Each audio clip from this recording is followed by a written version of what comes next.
Kedelai adalah tanaman polong-polongan yang banyak dibudidaya berbagai belahan negara dunia. Yang dipanen bijinya yang kaya protein dan minyak.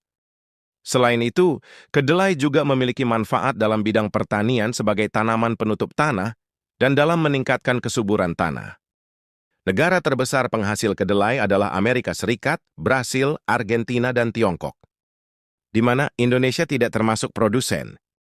Padahal salah satu makanan tradisional rakyat Indonesia adalah tempe dan tahu, yang berbahan baku utamanya adalah kedelai. Berarti dahulu sebenarnya kita pernah menjadi produsen kedelai yang besar juga. Minimal pernah swasembada kedelai. Benar sekali. Dahulu petani kita hampir tiap tahun selalu tanam kedelai sebagai tanam sela setelah panen padi dan sebelum tanam padi berikutnya, dengan tujuan untuk menyuburkan tanah sebelum tanam padi kembali. Mengapa sekarang Kook tidak berminat, malah umumnya menanam jagung atau semangka serta melon? Memang berapa rata-rata produktivitas sekarang ini? Menurut info yang saya dengar, maksimal hanya 1,5 ton per hektar. Sedang di Amerika Serikat mencapai 3 ton. Sehingga kita harus import setiap tahunnya, bahkan Indonesia sebagai importir kedelai terbesar di dunia, yaitu sebesar 1,5 juta ton sampai 2,5 juta ton per tahunnya. Apa sebab petani kurang minat tanam kedelai ya, Mas? Padahal kebutuhan dalam negeri yang besar sekali. Yang akan saya jawab yang terkait teknis saja, di luar itu silakan cari sendiri jawabannya. Ada beberapa alasan petani, yaitu satu, biaya produksinya tinggi, tapi produktivitas tidak menjanjikan. Dua, resiko hama dan penyakit yang tinggi, padahal harga-harga pestisida semakin mahal. Tiga, ketersediaan varietas unggul, petani kurang punya akses. Empat, ketidakpastian tentang harga pasar, yang membuat petani ragu menanamnya. Dari beberapa alasan petani itu tadi, menurut saya yang harus dilakukan petani adalah dengan menyuburkan tanah, untuk membuat tanaman subur dan sehat, sehingga produktivitas menjadi maksimal. Dengan biaya produksi dipastikan akan lebih rendah, karena tanaman sehat, sehingga biaya obat-obatan lebih rendah, serta dosis pupuk kimia juga lebih rendah. Yang tentunya juga menggunakan pupuk kimia yang berimbang dan dosis yang bijaksana atau tidak berlebihan. Menurut saya, pergunakan saja pupuk hayati majemuk, seperti puca madu yang sudah teruji kualitas dan efektivitasnya.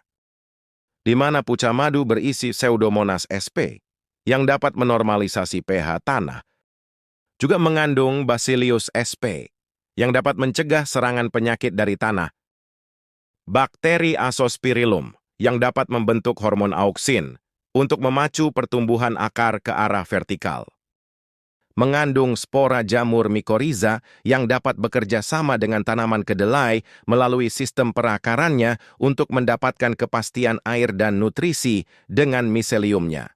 Sehingga tanaman kedelai lebih tahan dari cekaman kekurangan air dan nutrisi di saat pertumbuhan.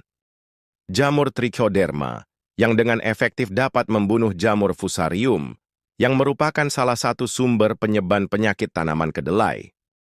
Semua bahan aktif puca madu itu akan berasosiasi membentuk biofilm, yang akan menjadi perekat terjadinya agregasi tanah, sehingga tanah menjadi lebih gembur di ruang perakaran kedelai. Di samping itu, biofilm tersebut akan melindungi akar dari infeksi virus, bakteri, dan jamur patogen yang berada di tanah.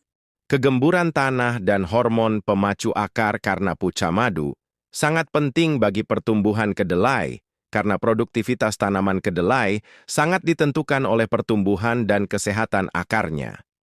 Perlu kamu ketahui bahwa kedalaman akar kedelai bisa mencapai 1,5 sampai 2 meter dari permukaan. Sehingga untuk memenuhi kegemburan tanah yang dikehendaki perakaran kedelai tidak cukup hanya dengan traktor, yang maksimal hanya memberikan batas bajak di kedalaman 40 cm. Sedangkan dengan puca madu, maka mikroba bahan aktifnya akan merembes ke dalam tanah setelah aplikasi dan masuk ke dalam sampai ke ruang perakaran tanaman. Dan segera membentuk biofilm sehingga dapat menggemburkan tanah di perakaran serta menormalisasi pH ke arah 7. Dengan tanah yang gembur, maka akar akan tumbuh terus dengan mudah untuk mendapatkan air dan nutrisi yang dibutuhkan tanaman kedelai untuk tumbuh maksimal.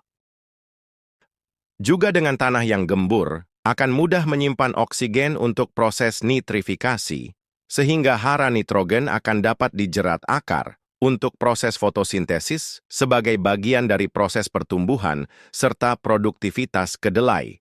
Dengan tanah yang gembur, maka mikroorganisme tanah akan tumbuh dengan baik untuk bersimbiosis dengan tanaman. Mikroba bahan aktif puca madu tersebut akan melindungi akar dari infeksi patogen, sehingga tanaman akan lebih tahan terhadap serangan penyakit tular tanah. Seperti yang telah saya jelaskan tadi, bahwa tanah yang gembur, tanah dapat menyimpan air dengan baik, serta dengan bantuan mikoriza, yang membantu mendapatkan air dari tempat yang tidak terjangkau akarnya, maka proses fotosintesis akan berjalan dengan baik. Apakah kalian bisa mengerti maksud saya? Terima kasih, Mas. Saya sudah dapat maksudnya. Jadi permasalahan utama kita belum bersuasembada kedelai adalah kesuburan lahan pertanian kita yang terus-menerus menurun, sehingga produktivitas yang menurun pula, tapi tidak dengan biaya usaha tani yang justru meningkat, sehingga tidak dapat bersaing dengan komoditas tanaman lain. Tepat sekali. Jadi mesti bagaimana, Mas? Solusinya tidak dapat dilakukan oleh petani sendirian, tapi dalam hal ini pemerintah juga harus terlibat dengan mencanangkan gerakan kesuburan tanah, juga membantu petani untuk mengakses varietas benih unggul, serta mengurangi nafsu untuk import.